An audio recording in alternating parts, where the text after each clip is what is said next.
Good evening. I'm Councilmember Priscilla Tyson, and I chair Finance, Health and Human Services, and the Workforce Development Committees for Columbus City Council. Tonight, we will review funding for our city's human service agencies and also the Department of Finance and Management and Columbus Public Health as it relates to the $766 million general fund budget, which has been proposed by the administration for 2013. I want to recognize John Oswald, who works with Councilmember Zach Klein. As the legislative authority and chief policy-making arm for the city, Columbus City Council is empowered by the charter to exercise control over our expenditures and to adopt the annual operating and capital budgets for the city. Our goal is to pass a budget with public input that represents the best long-term strategic interests of this community and the needs of all of our residents. The Department of Finance provides overall coordination and policy direction for the department's fiscal, human resource, and legislative processing functions. The mission of the Columbus Public Health is to protect the health of Columbus residents and to improve lives in our community. This is achieved by protecting, promoting, and monitoring the health of the public by, 1, ensuring compliance with public health laws, mandates and regulations, 2, establishing policy to address health issues and emerging health threats, and 3, providing preventive, environmental, community, clinical, and home-based services. And then finally, the city provides financial assistance and technical services to a variety of human service agencies whose services include support for the homeless, youth programs, the disabled, the elderly, material finance, assistance, workforce development, literacy initiatives, child care, food service, refugee and resettlement services, substance abuse, intervention and prevention services, mediation services, crime prevention programs, and a wide range of programs and other services that are designed to assist individuals in need. The residents of our city have helped shape it to the great place it is today. This council recognizes this, and as such will be listening to our residents throughout this process. Tonight is one of the many opportunities to exercise your voice. We have agendas and speaker slips for anyone who wishes to testify, and we also welcome written comments. This hearing is being taped and recorded for rebroadcast on Columbus CTV, and the schedule of airtime can be found at www.ctv.gov. And tonight we'll begin our presentations with Ms. Nikki Brandon, who is the Assistant Director of the Department of Development, who will review the administrator's proposed support human services budget in the city of Columbus. Good evening, Deputy Director. How are you? I'm fine, thank you. Thank you. The floor is yours. Thank you. I appreciate the opportunity to present the Development Department's 2013 proposed general fund budget, specifically in the areas regarding the Community Shelter Board and our social service agency support. The Development Department's general fund recommended 2013 budget totals $22,624,998. The Department of Development continues to support the efforts of agencies and programs that serve some of the city's most vulnerable residents.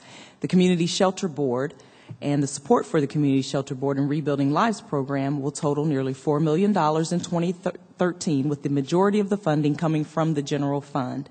The Safety Net program and the Rebuilding Lives program will be provided an increased level of funding under the recommended budget. The Community Shelter Board will receive an increase of $150,000 in order to meet the current demand and need for emergency shelter and housing programs.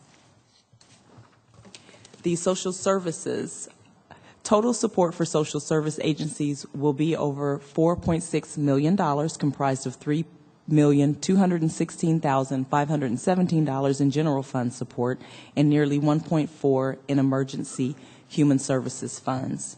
As you mentioned, some of the programs supported in 2012 include programs for after-school activities for homeless youth, child care services, assistance to neighborhood block watches. We provided food certificates to low-income clients. There was information and referral services in the areas of child care and social service. In addition, there's workforce development, some youth programs, adult literacy, race and diversity, refugee immigrants with interpretation services and ESL training, services directed towards our seniors, and support services for the disabled and substance abuse. If you have any questions specifically about this portion of the budget, I would be happy to address those. Thank you. Thank you, Deputy Director. And last year, your budget was about $4.1 million. And this year, we're looking at the proposed budget is $4.6 million. Can you speak to the increase in the budget? Yes, the additional $500,000, I believe, is directly related to the efforts on the south side. So we are putting aside the $500,000 to support any agencies or programs that are going to continue the services that were provided from the Southside Settlement House. That was also in the 2012 budget, and we are continuing it and proposing it again for 2013. Thank you. And the 2012 budget was more than the 2011 budget. So basically we're funding the agencies at the same amount that they were funded last year. Is that correct? 2013 budget is proposing level funding. Yes, we're proposing the same as in 2012. Thank you.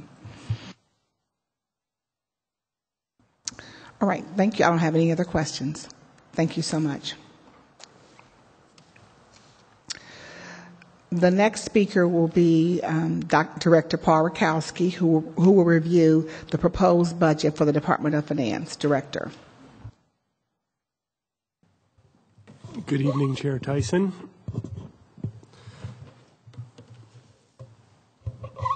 I'll present a general overview of the budget and then go division by division with the base level budget and any highlights in that, and then I'll refer to a few expansions that are in the proposed Finance and Management Department budget. As you mentioned, the mission of the Finance and Management Department is to enhance the fiscal integrity and the efficient management of the city while promoting the mayor's citywide programs and initiatives. Within my department, the Asset Management Group is responsible for the overall centralized management of city real property and certain facilities used for city operations that are not involving rights-of-way and utility easements. There are multiple funds that fund the activities of the Department of Finance and Management. The total budget is a little over $120 million when we look at all those funds, and that includes what we call the citywide account within the Financial Management Division, as well as the citywide technology billings, which are housed in the Finance Department as well. That's the funds that the Department of Technology bills against for operations of general fund departments. We have a total of 290 positions, budgeted positions in this 2013 proposed budget. 267 of those are full-time, 23 of those are part-time. Within the general fund, in the Finance and Management Director's Office, we have a budget of, and this would be the Director's Office, $4.1 million. We have 25 full-time employees budgeted in that office.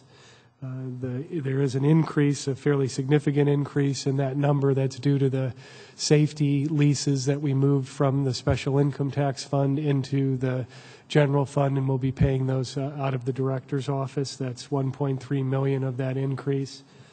There is also a piece of that is tied to the Next Gen Corporation and the funding of that, as well as another small piece for a recap contract, which is our capital database contract, is also in that number. So that's why you see that number go up fairly significantly, mainly due to the lease number.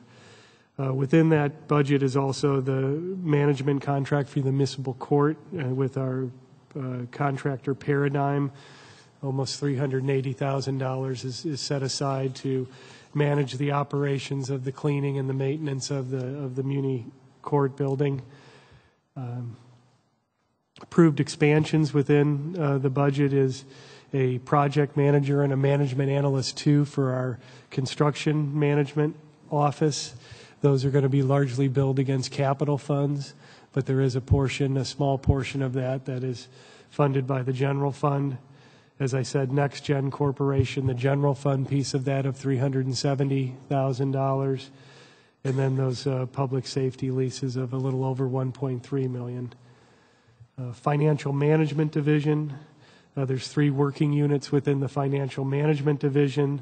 That's our budget and performance management section or unit, the debt management, and then our purchasing office. Overall budget, $33.2 million. Again, that includes over $29 million for the citywide account, which is that transfer account that we have within my department that we use for various transfers, some being economic development payments that will transfer to the development department, our payment to the rainy day fund, our transfer into the rainy day fund, as well as the 27th pay period fund.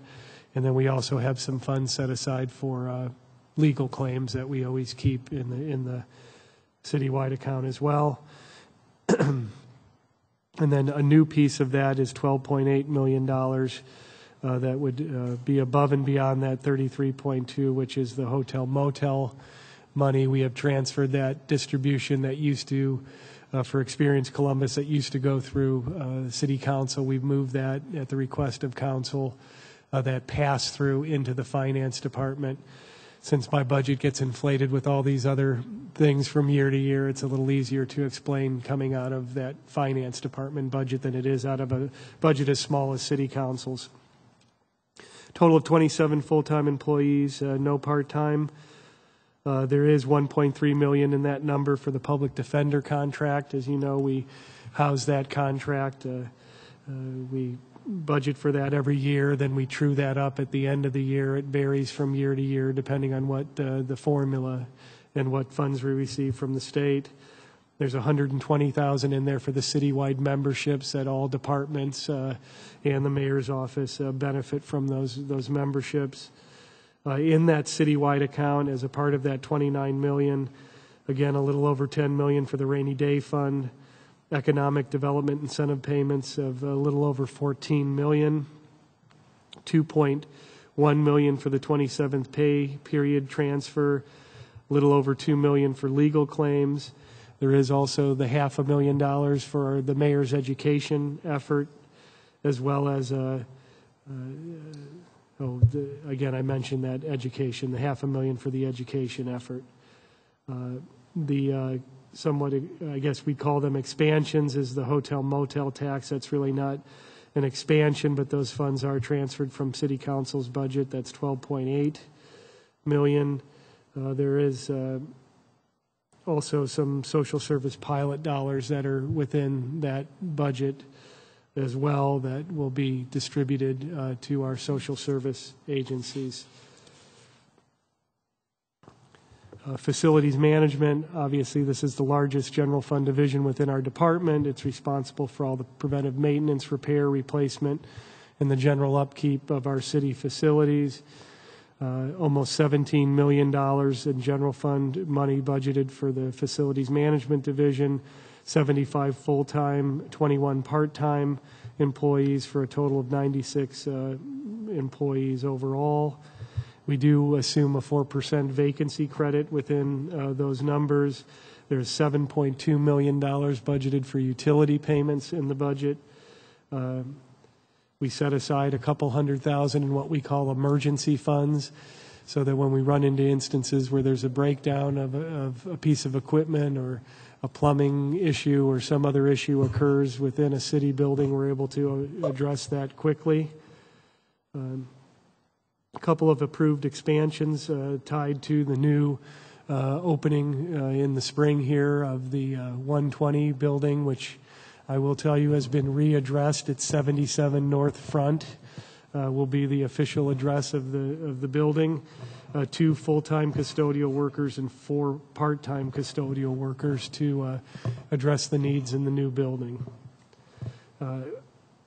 Our internal service fund division is our fleet management division that takes care of support to all these city agencies in order to ensure the safe and efficient, reliable, and green operation of our vehicle and small equipment needs. A total budget of $34.6 million for the fleet management division. That does include debt service, principal and interest payments. We have 135 full-time, 2 part-time employees, total of 137 employees within the division. There's also a 4% vacancy credit within the fleet management division, almost $13 million budgeted for fuel expenses. We do assume a 2% increase in automotive parts, which equates to approximately $80,000. We do assume a $100,000 reduction in maintenance services because of, as we've promised City Council and the Mayor, that as we buy new pieces of equipment in the fleet, our cost related to services have gone down each year, as well as doing more of those in-house because of our robust training program within the division. We do incorporate $200,000 in compressed natural gas related expenses. We do assume within that fuel number $500,000 in savings related to the rollout and the increased use of compressed natural gas. That includes 64 city vehicles now, 220,000 gas gallon equivalents of usage of compressed natural gas. And then again, as I mentioned, $500,000 in savings due to diesel displacement, diesel use displacement. A couple of expansions there in the fleet division.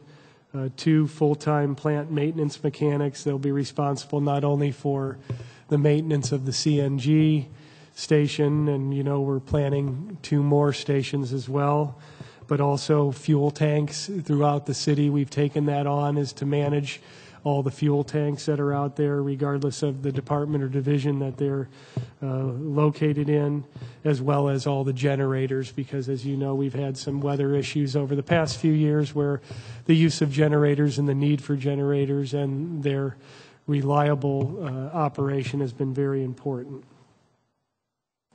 We also have an expansion for our emergency management system, to bring a consultant in to take a look at all of our various operations in the fleet division to help us meet EPA standards, as well as plan for those hopefully few and far between hazardous emergency situations that would occur within the division.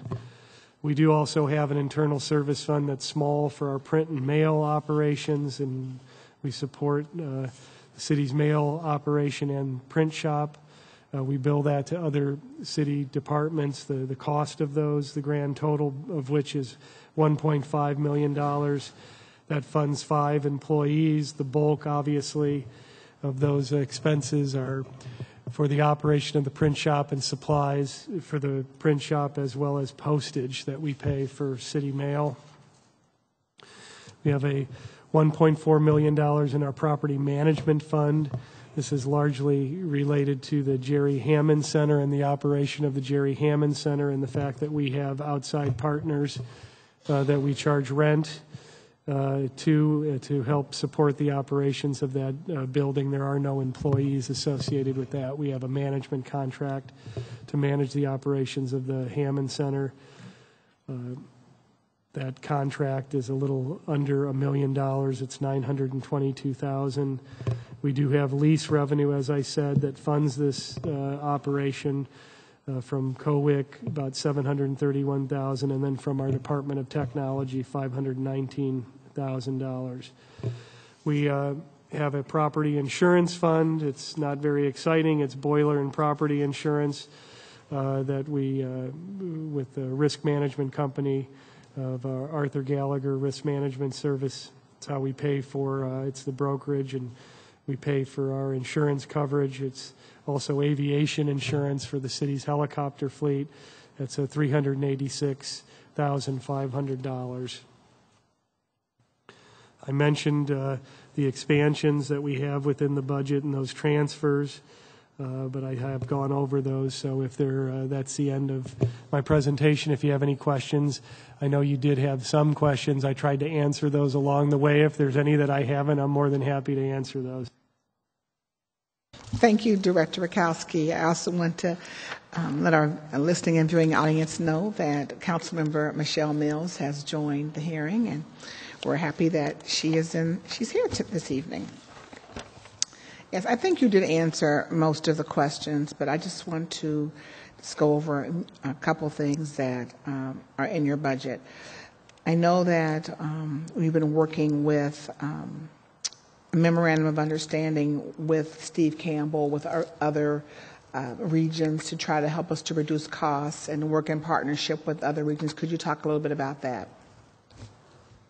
Chair Tyson, Councilwoman Mills, obviously those efforts continue to move forward, especially with regard to our fleet operation and our fleet division, who has now entered into an agreement with Grandview in regard to help maintaining their fleet as well. There are some ongoing meetings in regard to the other municipalities. We plan to move forward on those to get those intergovernmental agreements in place that allow, basically in emergency situations, if we were to need anyone else's help in maintaining the cities or fueling the city's fleet, that we would be able to do that with those other municipalities, and they in turn would be able to do that at our facilities.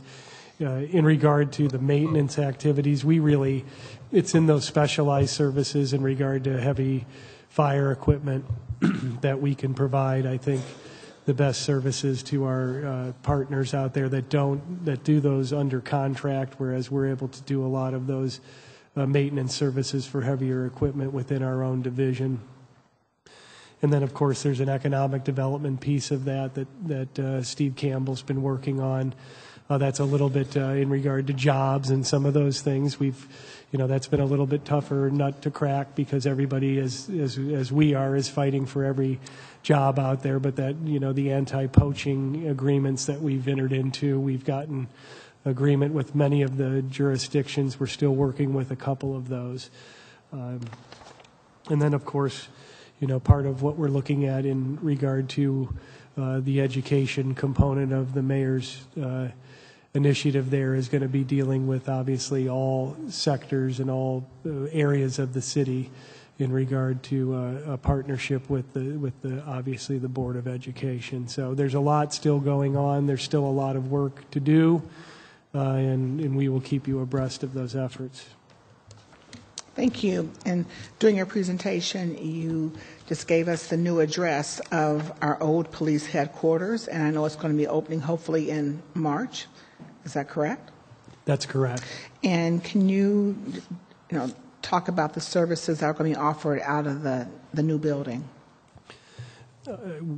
Chair Tyson, Councilwoman Mills, one of the nice things about being able to renovate a building like that is we can kind of rethink the manner in which we deliver services to the public and really how we also, as a department, serve our clients, which in this case are not only the public, but they're also the divisions and the departments that are going to be going into that building. So the really nice thing about the new building is that the lower level of that building is really dedicated to that type of interaction with the public. So the city attorney's office, the income tax division, our civil service commission in regard to applicants for jobs, the safety department, all of those entities are going to have these great spaces to work in down on that first floor, conference rooms, private meeting rooms. There'll also be kiosks for, our purchasing office is going to be located over there. All of those things are going to be available electronically down on that first floor so that when the public comes into the building, most of the things that they're going to need to do in regard to their income tax filings, in regard to their dealings with the city attorney's office, dropping our vendors who are going to be dropping off bids, individuals who want to apply for city jobs, all of that is going to be able to happen down on that first floor. And that allows and also for us to secure the upper floors of that building Not that there won't be public coming up into those floors, but that'll be, guided trips up into those buildings, because we felt it was much better to provide that kind of quality space on the first floor. As well, there'll be that a really neat room in the basement of that building. It'll be a combined meeting room that'll be for all kinds of meetings. The Civil Service Commission meetings can be held down there. Council, the administration will be able to have special meetings down in that area. It'll have the appropriate technology for those types of meetings. So that'll be another neat feature of the building. And of course, the building is extremely environmentally friendly, so it'll have a very strong LEED certification. We're hoping for at least silver, perhaps gold, depending on where we end up at the end of all the commissioning. So a lot of good things happening over in the new building. Thank you. Director, could you also talk a little bit about the hotel motel tax funding at $12,840,000, and I know that, and who we're going to provide support to with those dollars? Chair Tyson, Councilwoman Mills, as you know, we will be proposing a code change to the manner in which the hotel motel funds are distributed through the formula. Obviously, the current formula has been in place for a long time. So what we're going to do is change the manner in which that is distributed so that all of our partners are going to end up with additional funding. That includes Experience Columbus for emergency human services needs, as well as the cultural arts. All of those entities will receive an increase in funding above the funding that they received in the current year. The most significant of that will be going to Experience Columbus, but they received the most significant portion of the funds before we changed the formula as well, so it's a relative increase. But as you know, there's a big job engine out there that's tied to our hotel, motel, and our convention business. We want more conventions to come to the city. It's one of the reasons why we have supported the construction of the new hotel that's going to allow some of those larger conventions that couldn't come in the past to come to Columbus, as well as supporting the arts, because we know that the arts do a whole lot to bring people to Columbus and to create jobs. And then, of course, our social service partners and emergency human services needs as well, all of which go into, ensuring that we have the type of city and the quality of city that we have here in Columbus that wants folks to come and stay and visit and then hopefully move here and stay here, that all bring and enhance the quality of life here in the city of Columbus. But we will be bringing that ordinance to you. It will change this funding and increase the funding for those kinds of job creation efforts here in the city.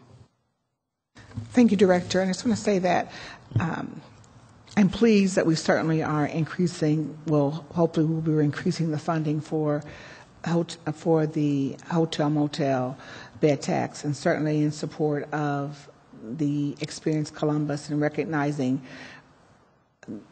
what Experience Columbus brings to our city in terms of economic development. Certainly understanding, after going to one of the conferences and seeing what other cities are doing and the budgets that they have, how important it is for us to continue to support Experience Columbus in a more substantial way. But I also know that I'm also very much in support of the arts, as you know, and the additional funding to them, because they play a significant role in making our city a place where tourists and visitors want to come.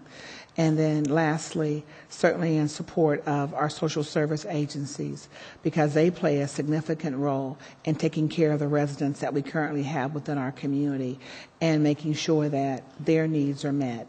And so it is important that all three of them are funded. And I know that this is our first step in moving forward with funding and looking forward to 2014 and the work that should be done in 2013 in preparation for hopefully for more funding for the three organizations. So I'm glad that the mayor's And the administration is proposing this change, and I look forward to us continuing to move everyone forward with all the different needs that we have to have met. So I'm glad that's in our budget. And Chair Tyson, Councilwoman Mills, the other thing I wanted to mention, that along with the change in the formula, obviously we were providing supplemental funding out of the general fund to these organizations. But what we heard from them was that was not, we provide more predictability to them for budgeting purposes by changing this formula. Because even though we had committed to provide those funds, things can change, and obviously it wasn't guaranteed. This provides predictability to those organizations. I think it also provides the city with an opportunity. We're not simply just giving more funds away, but there are responsibilities on the other side of the equation as well. Those contracts will be written in a manner that there will be deliverables, and there's going to be goals in those contracts. And I think that's why we have a strong partnership. Not only are we providing additional funding, but there also are some requirements that will be included in those contracts to ensure that this is not only a win for those organizations and our partners, but it's also a win for the city and a win for the taxpayers as well. Absolutely, and I'm in total agreement with your comments. Could you just speak on the Next Generation Corporation?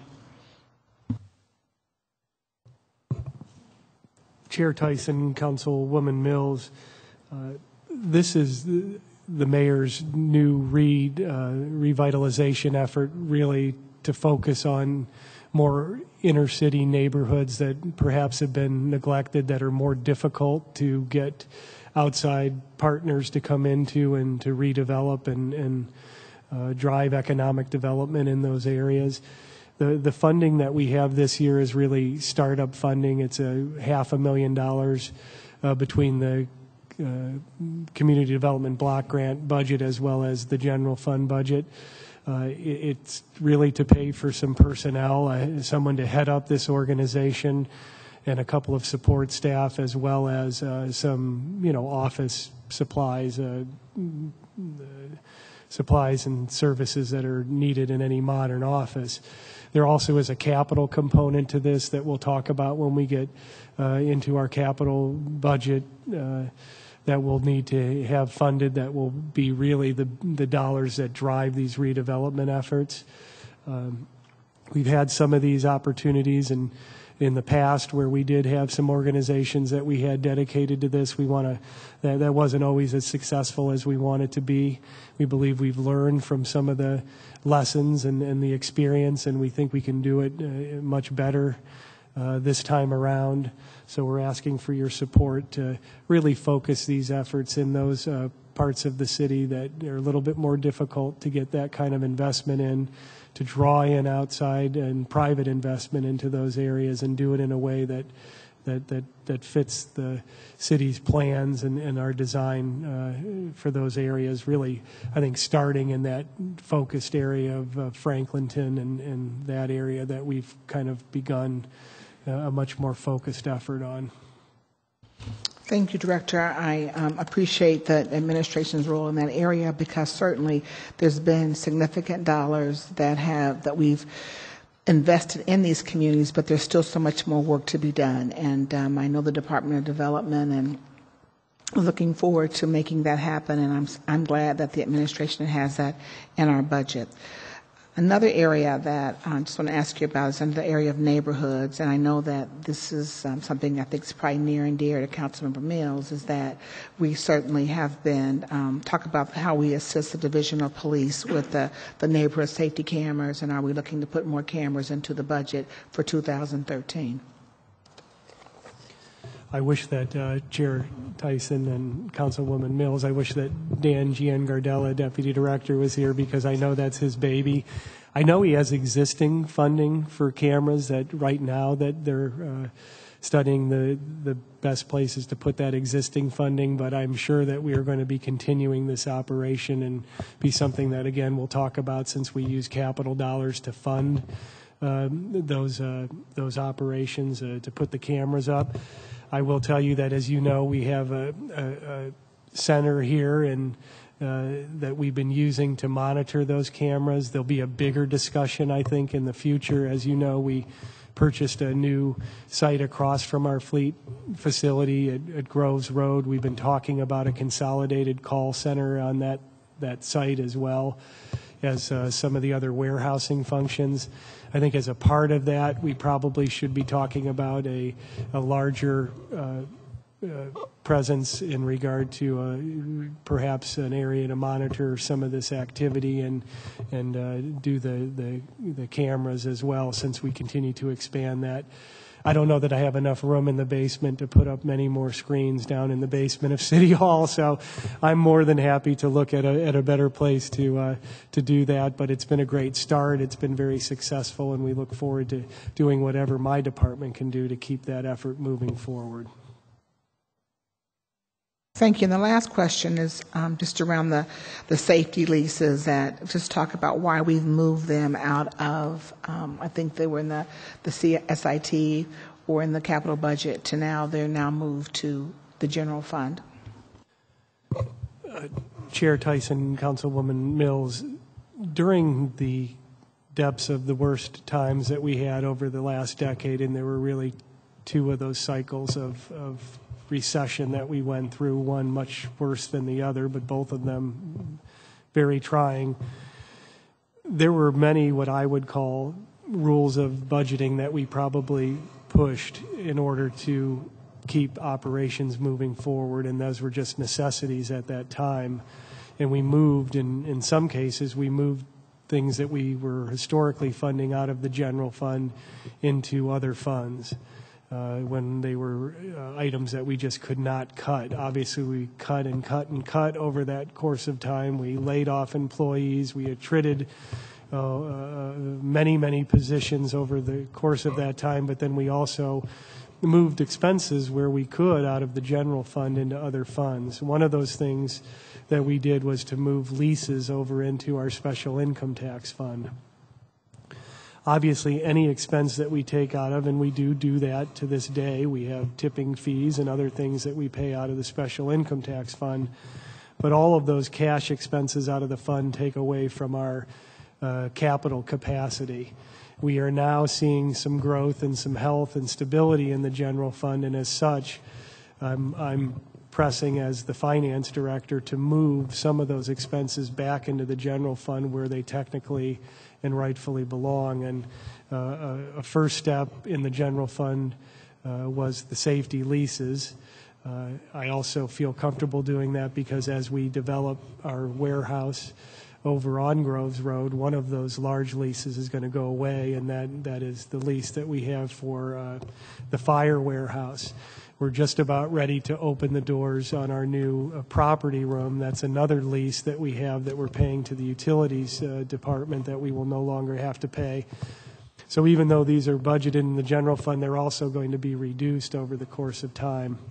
And as you know, that transfer that we made of the Rec and Parks operation for street trees and the trimming of trees that we moved over into the street construction maintenance and repair fund is now being proposed to be moved back into the general fund, because as we know, that street fund, because there hasn't been an increase in years in regard to the license or the gas tax, that fund is now in some strain, fiscal distress, so that we're going to be bringing that operation back in. But it's another example of those things that we moved out of the general fund. I think I had a list of over $50 million worth of things that we did move out of the general fund at one time or another. I'm only asking to move a very small amount of those back in the current budget, but I appreciate your support in doing that. Thank you, Director. I'm going to see if Councilor Mills has any questions. Thank you. Thank you, Chair Tyson and Director Rakowski. I was just sitting here thinking, yes, some of them need to be moved because we need to really understand the cost of providing those services, and it's a distorted picture with some of those costs not being placed where they should be. I have a few questions, some of which are more fleet directed. And so I was thinking about the presentation we had last year that got a lot of my questions answered. So I would certainly understand if you deflect some of the questions to when we have a chance to meet directly with Fleet.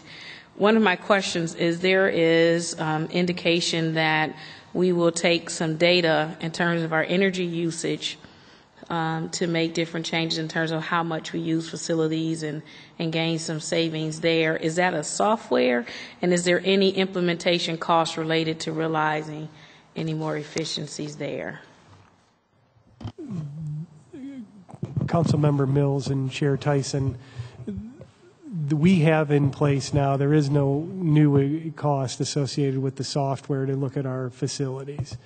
So that is really part of an Energy Star program. It's something that we have been inputting the data into. It has led to changes that we've made, and obviously as we get more data in there year after year, we have an ability to benchmark those costs and see those savings. We just started doing that really very recently in regard to the number of years that we've been doing that. But it has led to changes. It does lead to where making decisions as to where we invest our resources to upgrade heating and cooling. Obviously, we have a huge effort going on at the current central safety building. We're replacing a lot of heating and cooling units over in that building. It is our worst offender in regard to energy usage, and it's just because of the building's age. And unfortunately, when it was constructed, I can say I've been with the city for a long time, but I wasn't in this position. I'm not responsible for the construction of that facility. But we see a lot of opportunity at that facility through the renovations that we're doing. One of those being the heating and cooling, the other being lighting retrofits and controls that we're doing in the building, as well as a project that you will see starting here as soon as the weather breaks in the spring, which is the recladding of the exterior of that building. It was not, the vapor barrier was not installed properly. So we're going to take that face of the building off in stages, reattach all that vapor barrier, and then reattach the exterior and recaulk it, and we believe that we're going to see significant savings. So no new software, but we keep using the information that we currently have to make better decisions about how we spend our capital dollars. Okay, and my next question is, we've made quite an investment in terms of the Division of Fire's fleet. And I don't suspect that we've seen any changes, or this budget doesn't reflect any savings as a result of having more newer piece of apparatus than we've had in the past. If you look over the course of time, Councilwoman Mills and Chair Tyson, and I don't have those figures in front of me, but we have made significant reductions within the fleet budget in regard to parts and services. Part of the services reduction is that we're doing a lot more of that in-house, but it's cheaper for us to do that in-house. But there is a portion of that, and a significant portion of that is being driven by the fact that the equipment is much newer, it's in better shape, and as such, it requires less maintenance. Plus, we're able to stay on top of it with preventative maintenance, so we don't have the larger, more catastrophic breakdowns of the equipment. So I do believe that we are seeing savings. We do have a reduction in our services budget that's associated with the fact that the fleet keeps getting younger and younger. Okay, and my other question, last but certainly not least, is more of a comment. Your performance strategies are very aggressive, but I have all the faith in the world that you'll achieve them. I was reading over them going, we'll never see Director Rakowski outside of his office looking at all the things that you're taking on for 2013. So I wanted to say thank you, because I think a lot of them will really benefit in terms of the total operations of the city's operating a general fund dollars. So I wanted to say thank you to you for that.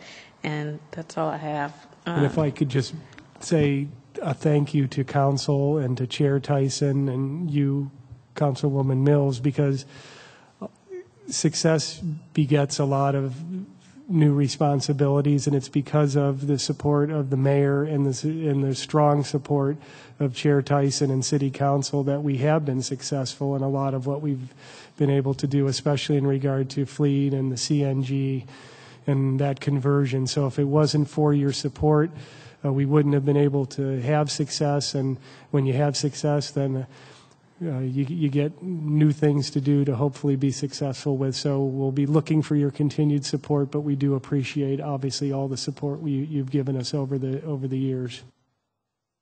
Thank you, Director. And I just want to have you, since this came up in this conversation, I want you to share with the listening and viewing audience that why we don't have any construction issues going on with your leadership. So what we've put in place to make sure that we don't run into some of the same difficulties we've had in the past. Could you share that, please? Chair Tyson, Councilwoman Mills, I don't let any of my employees talk to anybody. That's how we do that. But no, the mayor made a very wise decision, and council provided a whole lot of support for us to consolidate our asset management functions. And instead of having, not that all of our departments didn't do a good job, but we did things in many different ways, and we didn't have, perhaps in all places, including at that time within my own department, the expertise that we needed in order to do the kind of job that the citizens expect us to do in regard to managing all of our assets. So that consolidation, the fact that we do have a real estate management office, we do have a construction management office, we have a strong purchasing office, and we have the support of the mayor and city council, we have been able to really bring in the expertise, train our employees in the manner in which they needed to be trained in order to avoid some of those issues that we've had in the past. So we, again, appreciate all that support. Thank you, Director. Just wanted to make sure that our listening and viewing audience knew that we certainly, based upon when we realize that we have some deficiencies, that we figure out how to move past those deficiencies and move our city forward. And that's part of the commitment that we made to our residents, even again when they allowed us to have a tax increase to be able to have more dollars within our community. So I know we were doing it before that, but just want to make sure people see that we do take our role seriously, and we see there's something's not going down the right path, we correct those things. And so I appreciate asset management and the work that you do and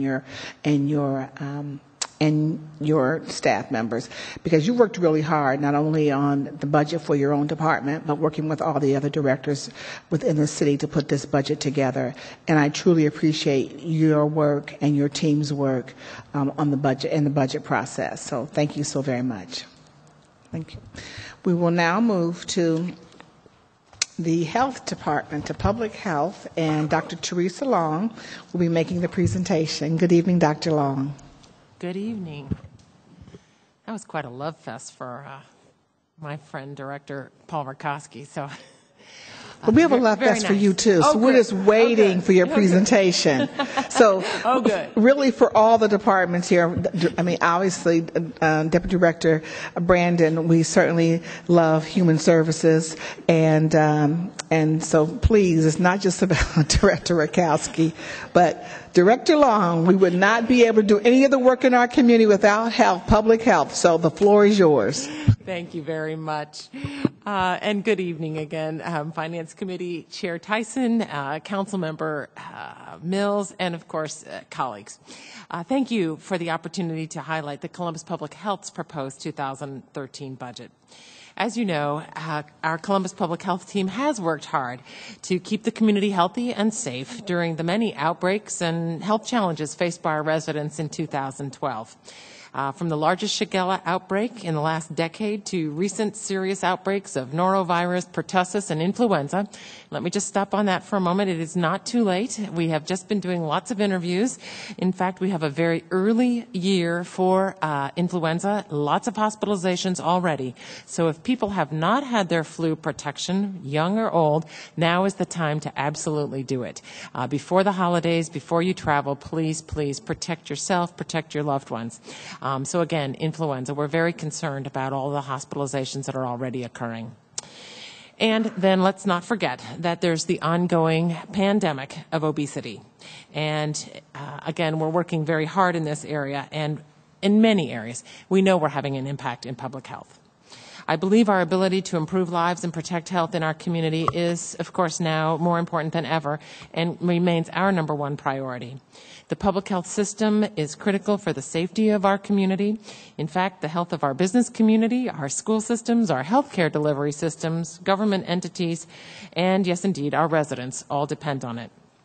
We are always ready to serve, to respond to the increasing numbers of persons with HIV infection, the increasing numbers of persons with diabetes, assuring food safety, improving access to fresh food and the opportunity for physical activity, all the while doing the rest of our core services, which includes inspecting nearly 8,000 licensees and, of course, addressing some of the many disparities of health in our community as well. The proposed 2013 budget is primarily a maintenance of effort budget and, with appreciation, thankfully, allows for the continued provision of public health services that are mandated and priority programs that the Board of Health deems minimally essential to meet Ohio's public health standards. Now, in this proposed 2013 budget, funding would actually provide for an expanded home visiting services to approximately 650 new moms and infants.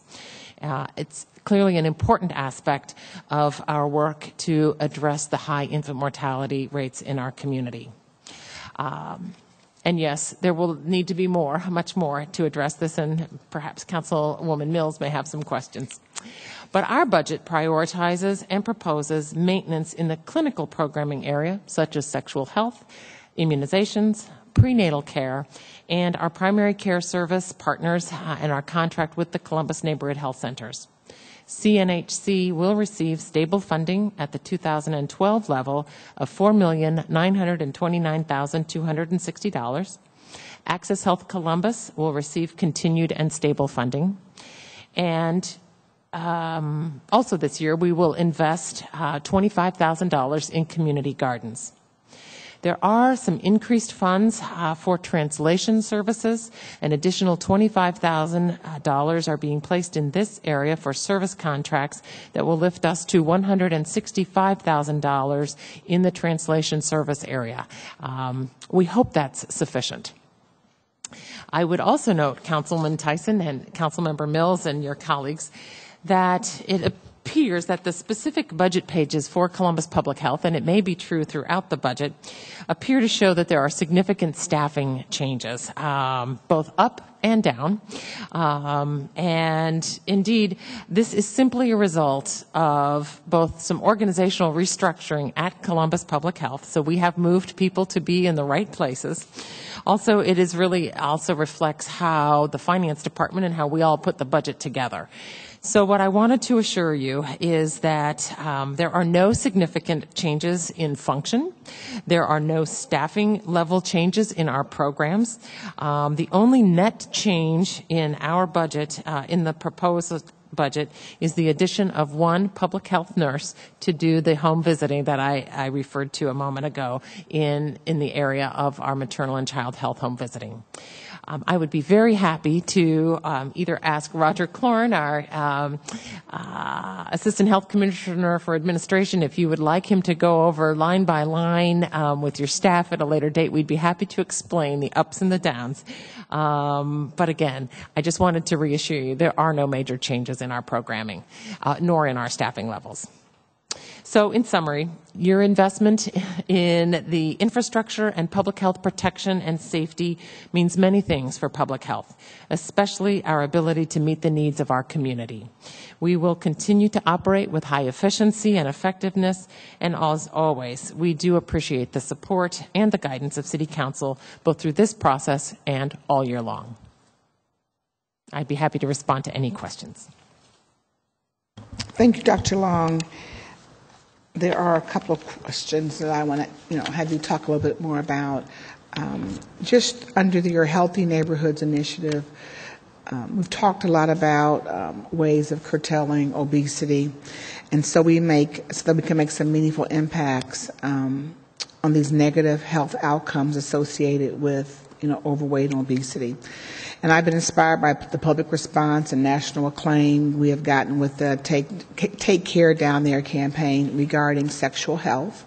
Does the proposed budget include any allowances to build upon our successful public education campaigns, but focusing really on obesity and obesity prevention? Well, that's an excellent question.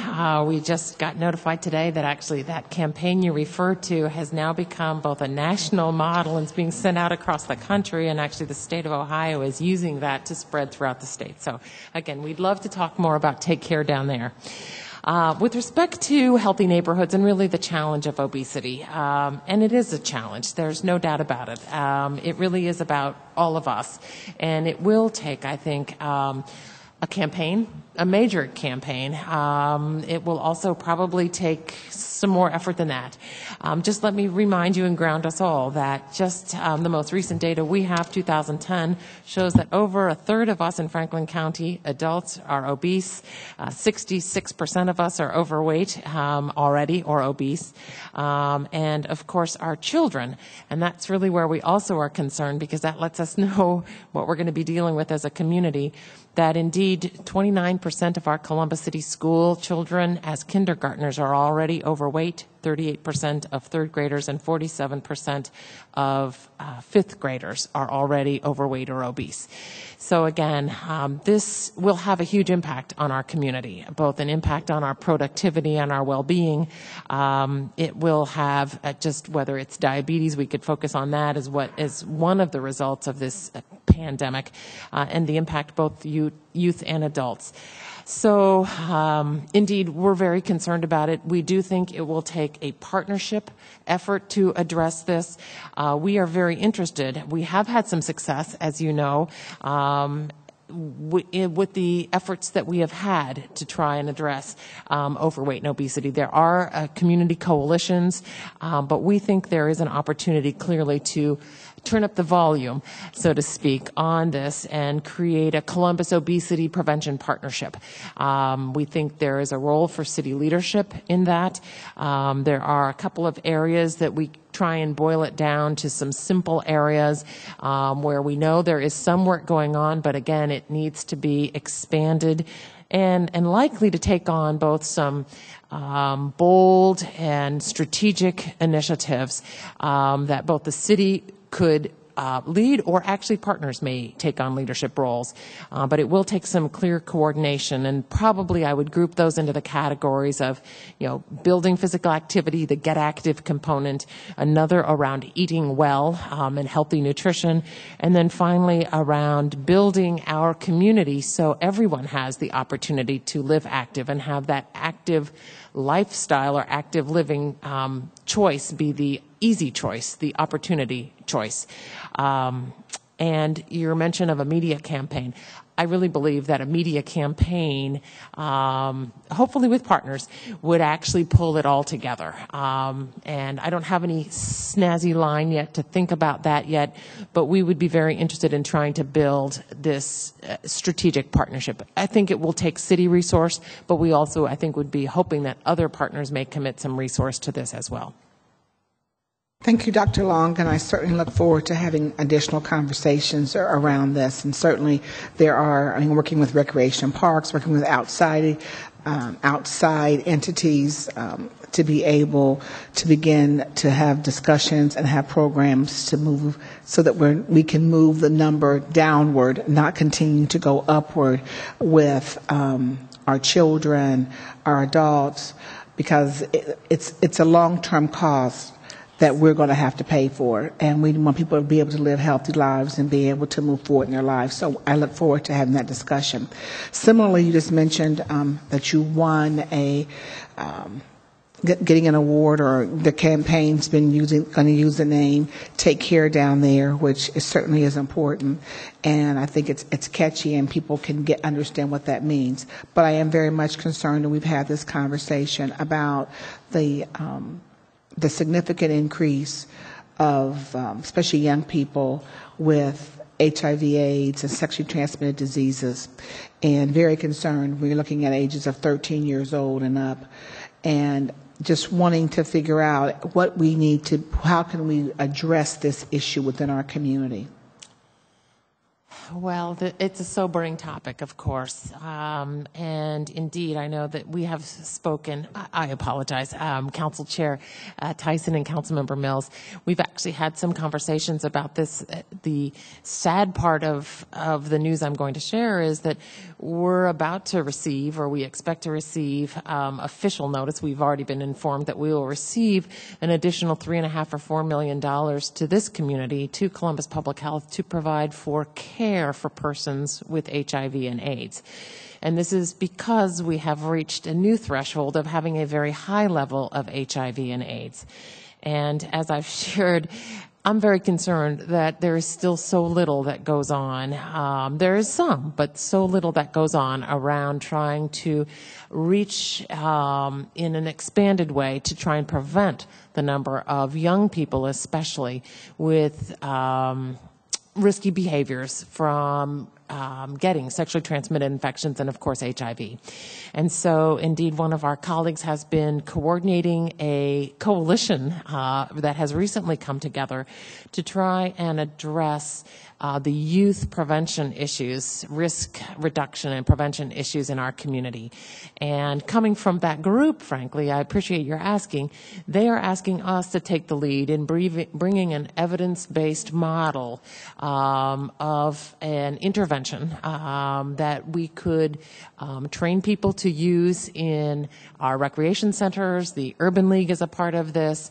The YMCA, many different organizations are a part of this coalition, but they have turned back to us and said, please, would you take the lead in bringing something called positive youth development? Again, it's an evidence-based initiative to try and work with youth.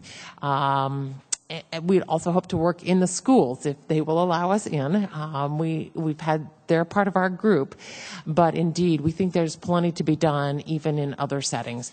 So yes, we'd be very interested. We think we could start small. We also think that potentially other partners may be bringing in, if it needs more staffing or contractors to be able to provide more of the programming, but it will take a person to lead this effort around that. So it certainly is something we're very interested in, around trying to reduce, prevent the spread of sexually transmitted diseases and HIV, especially among our youth. And yes, the numbers are very scary. Just in the last 5 years, we've gone from about 30% of our diagnoses of HIV being in people under the age of 29, and now we're over 40%. So we're seeing a lot of this happening in young people, and of course, we've now hit this threshold of having such a high number of persons infected and with disease. And certainly the number is pretty significant for people of color, and we really do have to identify how we are going to address that situation, because when you're talking about the age of 13 with sexually transmitted diseases, it is of major concern to us, I know, as council members, and to you in your role. And so, and just to add to the comments you just made, the monies that we're getting ready to receive from the federal government were not dollars that we went out and were seeking those dollars. It's because our numbers are so high that they automatically have awarded us those numbers. So we have got to do something around the prevention of sexually transmitted disease, and specifically HIV/AIDS. So I thank you for that. The last comment, I'm excited that you do that we have put another individual within your department to work with new mothers in regards to infant mortality. That number has, even though with all the work that's going on, we're still seeing too many children perish before their first birthday. And we need to continue to educate our moms on how to prevent, certainly, their children from perishing within that first year. And so I know that having the one position is important, and we know that we certainly there's a need for many more people. Do you agree with that? Well, let me just make a comment. I appreciate Council Chair Tyson and Councilmember Mills Council Chair Tyson, you've got an incredible advocate for women and children sitting next to you, who's been a fabulous colleague of ours. We did just have a large summit in this community. It actually was a statewide summit last Wednesday that we served as one of the conveners for 1,000 people. And actually, believe it or not, by 4 o'clock in the afternoon, there were still about 850, 900 amazing people, very engaged, left in the convention center. So it was an amazing event. But it did, I think, give all of us food for thought about we're doing a lot of good things here in Columbus. But indeed, the numbers still are big.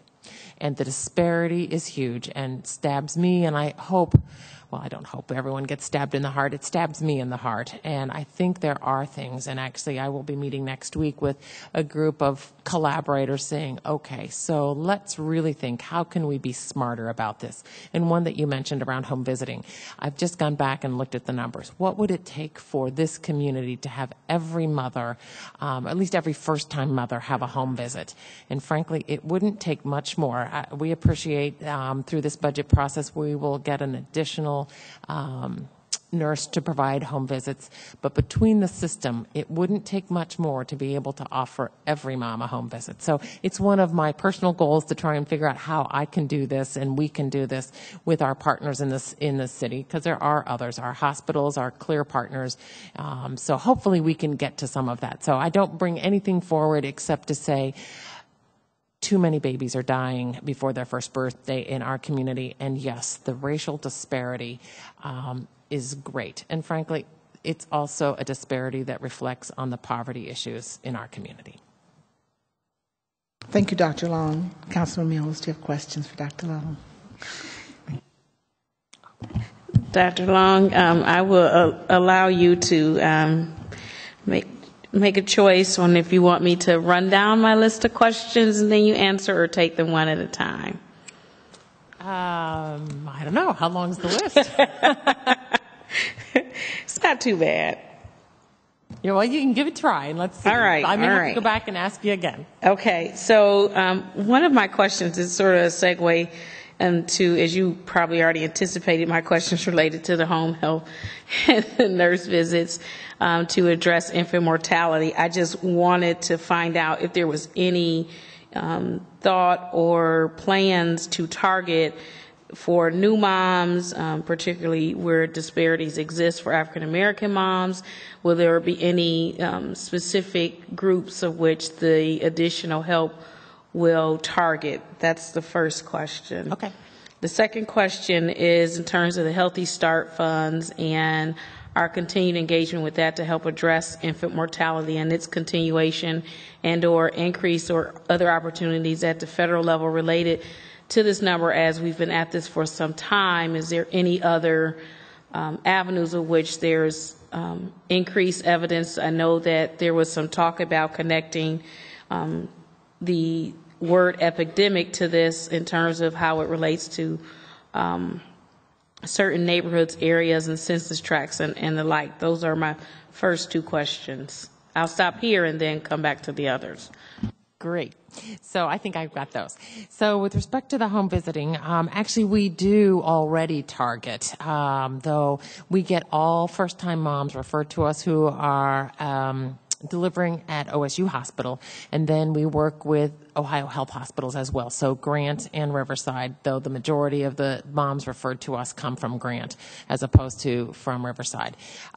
So we get some targeting there, but indeed we have a focus on the south side, we have a focus on the near east side, up the northeast corridor, and that has been actually very traditional for us, and in the Franklinton area, Franklinton and Hilltop.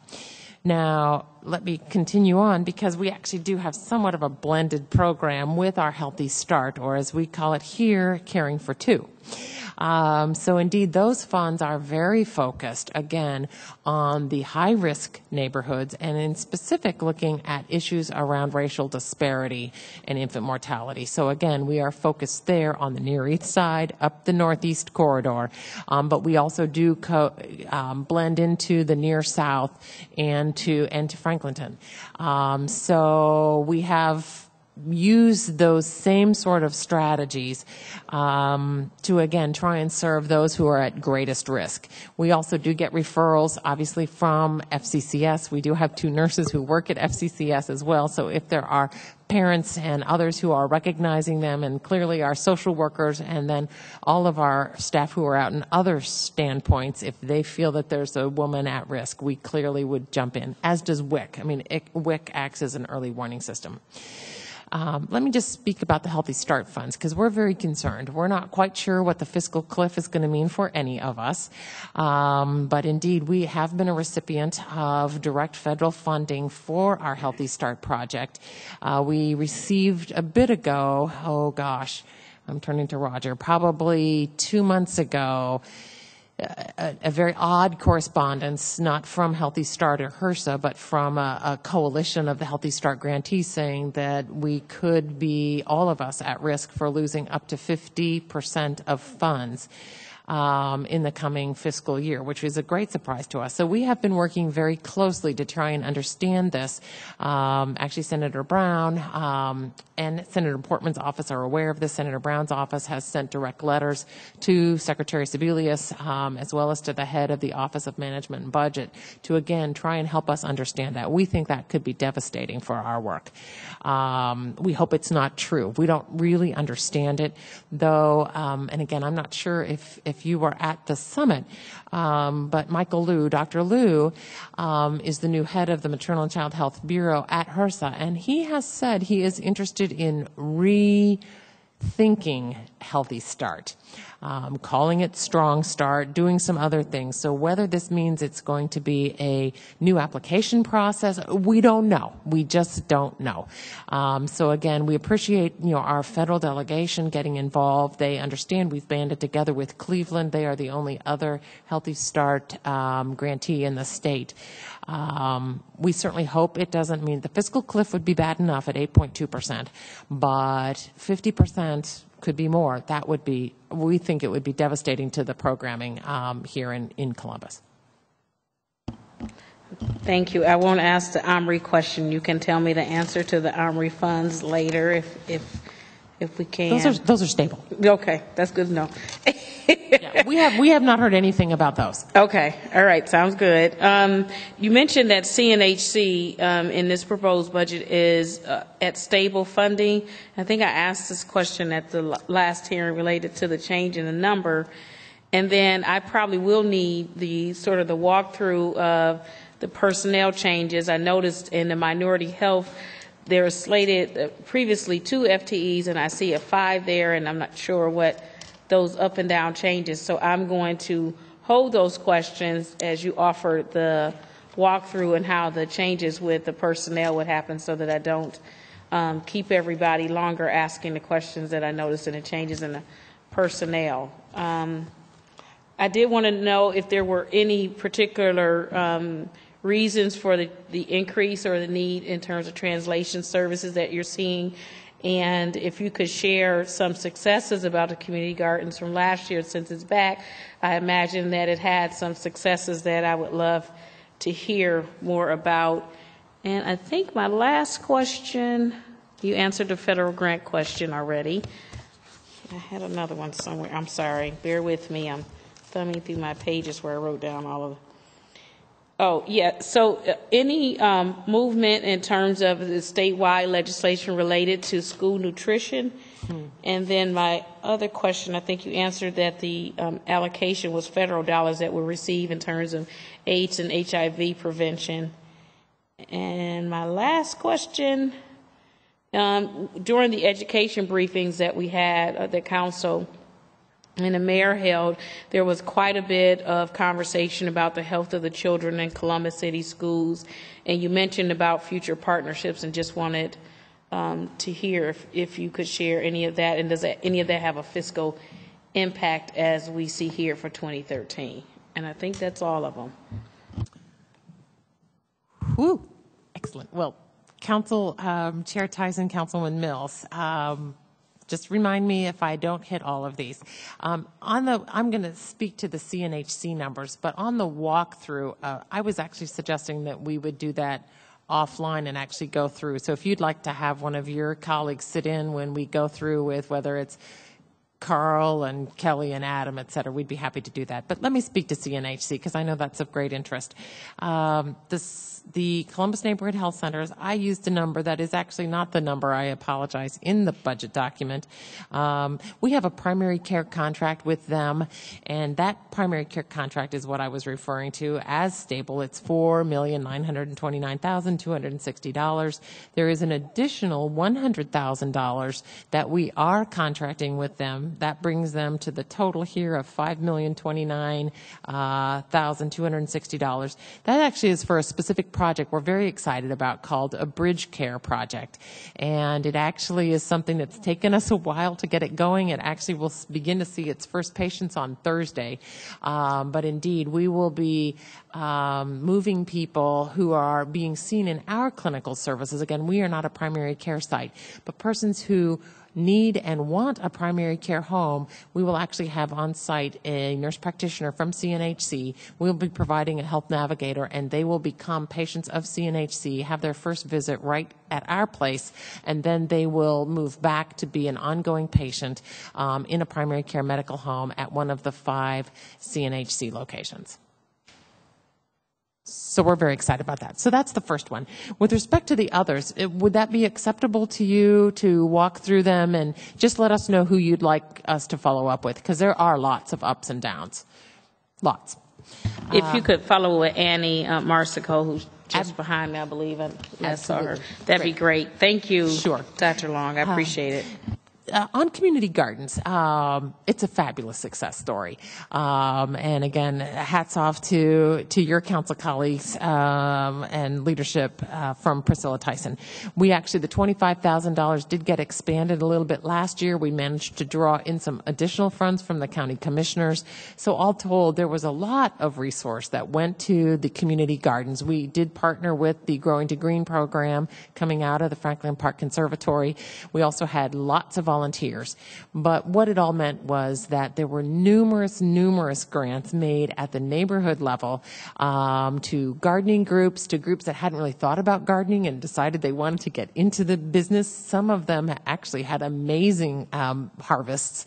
And I would share with you that you can go to almost any community neighborhood now and see that people are excited about gardening. People are learning about vegetables that they've never either seen before or never thought that they could grow them. They are learning how to cook them. We actually provide some services in a different area to help people understand how to actually cook what's coming out of or use what's coming out of their gardens. So it is one of the strategies around healthy nutrition, frankly. It also is about physical activity, and it's also about community building. So we think there's lots and lots and lots of great things around community gardens.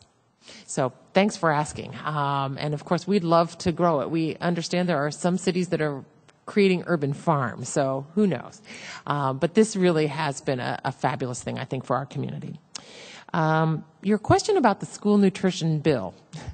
Well, there was a bill that went through the legislature last year, and we were very excited about what it could do or would do, and then right at the last minute, it actually got gutted. So everything that was going to happen was made voluntary, and so there's lots of things that are not happening. Frankly, our city schools have done some really good things around school nutrition. If you don't know, for kids, they have gone to water-only vending, which is amazing. They actually have a salad bar at every school. Are there other things that they could be doing? Absolutely, but they are doing some great things, and actually they have kind of been some of the leaders in doing this.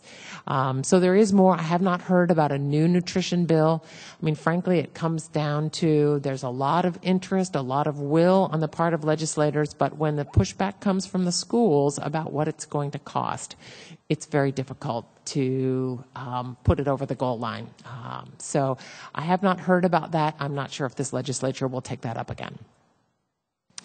And then finally, you asked about partnerships with schools. Well, again, I'd love to speak about those. I was at the last briefing, the mayor's briefing. There is a lot of work that goes on in our Columbus City schools. They have about 115 school nurses. It's amazing the work that those nurses do. And we view them as part pediatric nurses, part school nurses, but also part of our public health team as well. They really are seeing and doing a lot. I believe Dr. Kelleher presented what surprised some people about some of the health issues that our school kids share. It's no surprise to us because we work very closely with the schools, and indeed we have created a presentation that we shared with Council Chair Tyson and the Committee of City Council that works with the school board. So we actually put that together about a year ago, maybe 9 months ago. So there's tons of partnerships. But I do believe that there are significant issues that our kids face. I know that I was in a conversation today where the school nurses are feeling like we're all, as a community, pinning poor health on them, and clearly that is not the case. We know that health really reflects all of us, what we're doing and the kinds of opportunities that we have 24/7. And so clearly the school nurses are just seeing some aspects of it. Columbus City Schools do have strong partnerships with the hospitals. They also do with us. I think there's more that could be done, and we would clearly be hoping to work with them and planning on working with them and with Children's Hospital around both the obesity partnership that I mentioned, and actually I know Children's is very interested. They've already been working with us. They actually even pay us to do some things right now. So again, we would definitely look to those two entities and probably more to be actively engaged. And I think that was the list. Thank you, Dr. Long. Thank you for the presentation. Thank you for talking about community gardens, the work in the schools, minority health, and just health in general in our community. We're now going to open up the hearing for our public speakers, and I am going to ask Yvonne Honeycutt to come to the floor.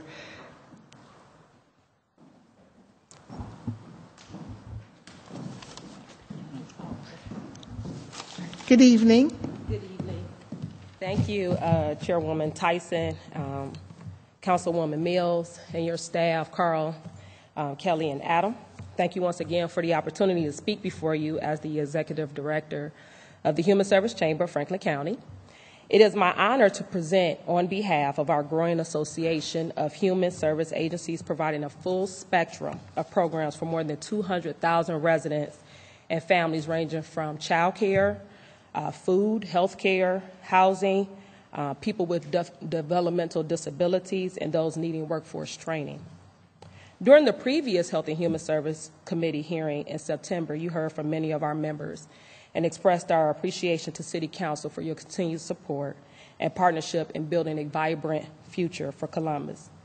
We acknowledge your very important role in balancing the needs of 1,000 Columbus families and residents, and applaud you for your unbroken leadership in these tough budget climates. In the fiscal year 2012, the budget included another commitment to human service agencies with 25% overall increase to city funding of social service agencies. The funding made it possible for these providers to continue their mission and address needs.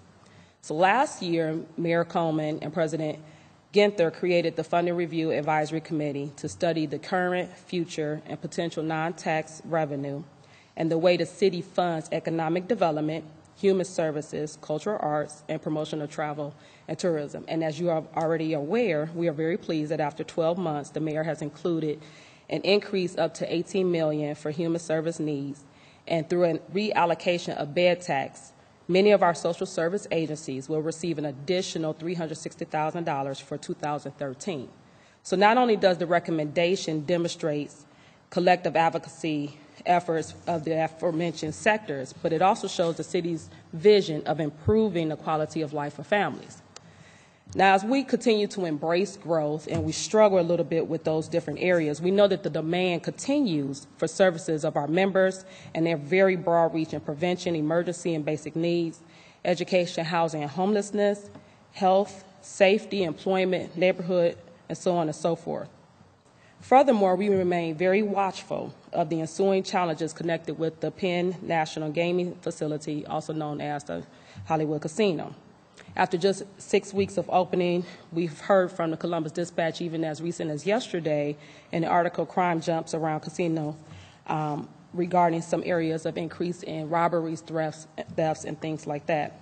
So it's very advantageous for us as a community to continue to think about what the national research continues to show us, which is that we fear 22,000 new problems and pathological gamblers in Franklin County.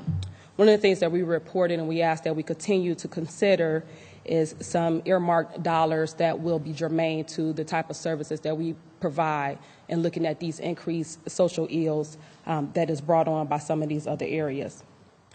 Again, we know that Central Ohio accounts for all of the state's population growth. We are one of the few areas in the state with significant population, and a growing population means that there is a greater need for services. As community responders, the Human Service Chamber, its members, and our fellow advocates serve as a unique and powerful interchange for agencies to collaborate, find ways to share services, pool resources, and partner with other social service entities to address these growth. We appreciate, again, your continued efforts and support on behalf of our members, and I do thank you for your time and switching out the schedule a little bit this afternoon so I could be able to present before I have to depart. I'd be happy to answer any questions that you may have at this time. Thank you, Ms. Honeycutt, for coming down and sharing your support of the dollars that are put into the budget regarding the change in the bed tax.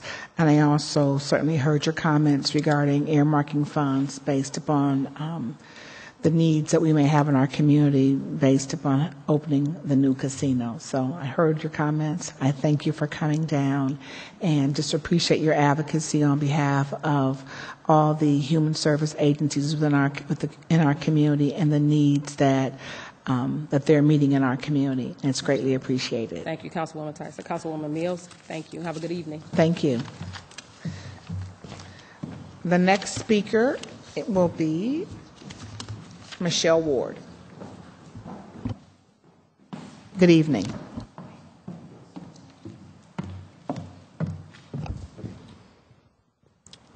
Chair Tyson and Councilmember Mills, I'm Michelle Heritage, the Executive Director of Community Shelter Board. Thanks for having me here today.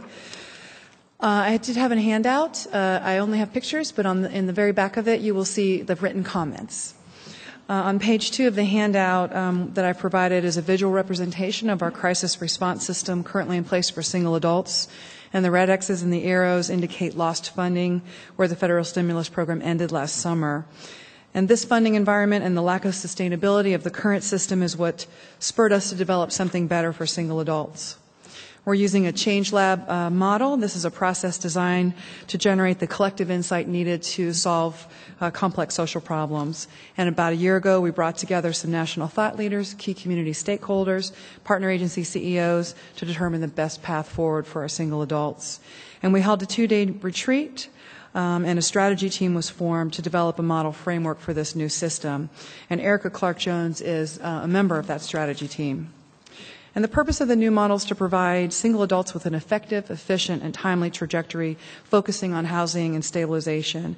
And the model includes increased focus on diversion, prevention, improved functionality at the coordinated point of access, and separation of case management from our shelter services. We formed a core team to develop detailed recommendations for this new model, and this group is made up of service providers, shelter providers, formerly homeless people, CSB staff and board members, and public and private funders and grassroots advocates. And Kim Stans and Kathy Owens both serve on this core team. There are other subgroups that have been formed under the core team, including even more diverse community stakeholders, and their work is being shared with many stakeholders for feedback. We've also engaged the services of Apt Associates, a nationwide research firm specializing in homeless solutions, to bring best practices into the design. I will continue to inform you as recommendations develop and keep you in the loop. But improvements in the system can't happen quickly enough because we're seeing a significant increase in homelessness. And last year we saw 15% more men, 22% more women in need of shelter. And unlike the family system where capacity is flexible and all families are always sheltered, our single adult system currently has a fixed capacity, and single adults are put on wait lists when capacity is met. And the wait list averaged 60 people nightly in October and November. And we all know what wait list means. It means that people who have sought shelter are not able to be shelter, and they have to seek it somewhere else or be on the street or perhaps in a camp. I want to tell you we deeply appreciate the additional resources you provided this year to address these waiting lists and add additional shelter capacity. And I'm asking for the additional funding this year because it's critically needed to help make sure people move out of shelter. We're going to focus on making sure we have enough capacity, but also our rapid rehousing programs to get people housed and to raise housing outcomes for the entire system. I want to thank you again for all the work that you help us do and for your continued investment and partnership. Ooh, I almost got there, like 3 seconds. That's good. I see it. Ms. Ward, thank you for coming down and sharing your comments, and really do appreciate the work that you do with your organization as we try our best to end homelessness in this community. You've done great work with families, and I truly appreciate the work that you're doing, especially for women and for men, for our single individuals that are homeless. And it's certainly a need that needed to be met, and I appreciate the work that you're doing. Great. Thank you so much. Thanks for your support. Appreciate it. You're welcome. And our final speaker this evening is Ms. Janie Bailey. I also want to mention that in place of Deputy Director Nikki Brandon, we have Ms. Hannah Jones at the mic for development. Thank you. Good evening, Ms. Bailey. Good evening. How are you? Thank you. I want to say again, just really thanks for having me, giving me this opportunity to come and talk with you, and really to kind of update you in terms of where we are since we were here last in September of this year. When we were here then, I didn't share with you at that time that we are one of the founding organizations of the Human Service Chamber. So we were extremely ecstatic to hear that the mayor has earmarked money for the human service organizations within the city here.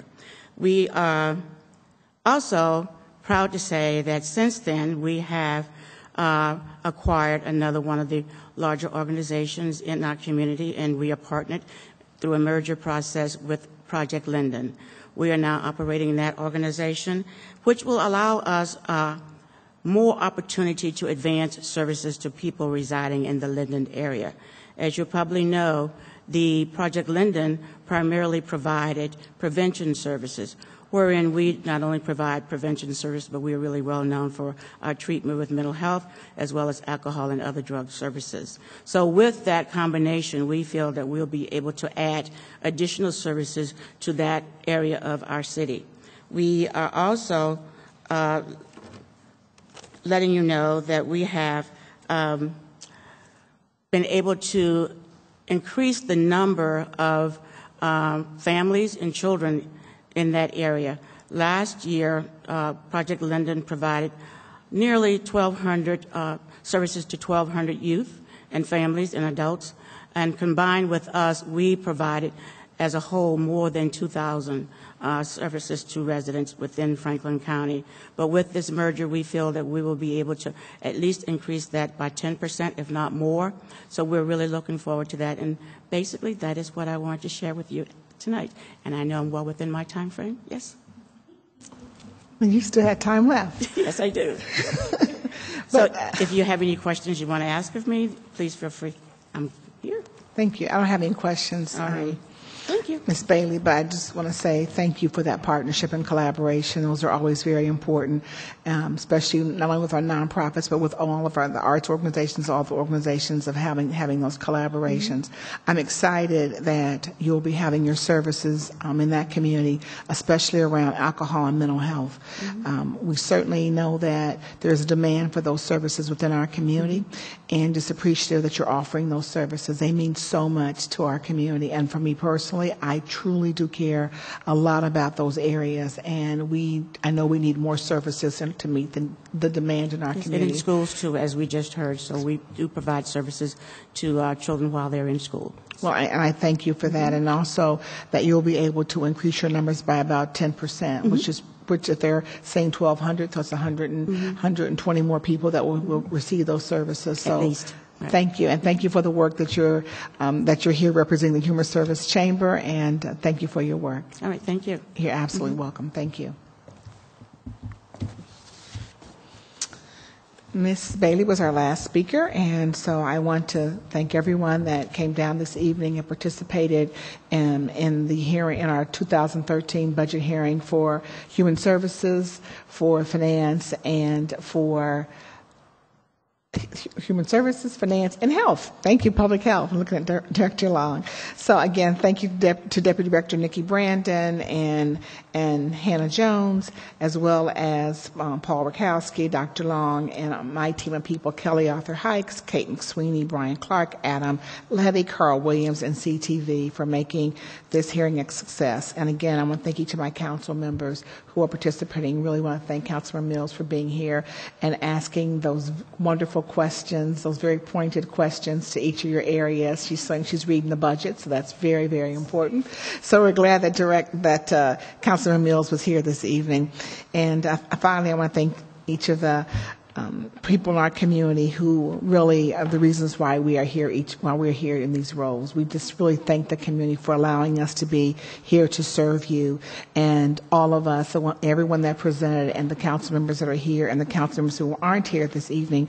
It's so important for us to be able to hear comments from you, to be able to make our community a great place to live, work, and to raise a family. And with that, I'm going to say good evening to everyone. And again, if you have any other questions that you want to ask about the budget, our offices are always open. Have a safe trip home. Thank you.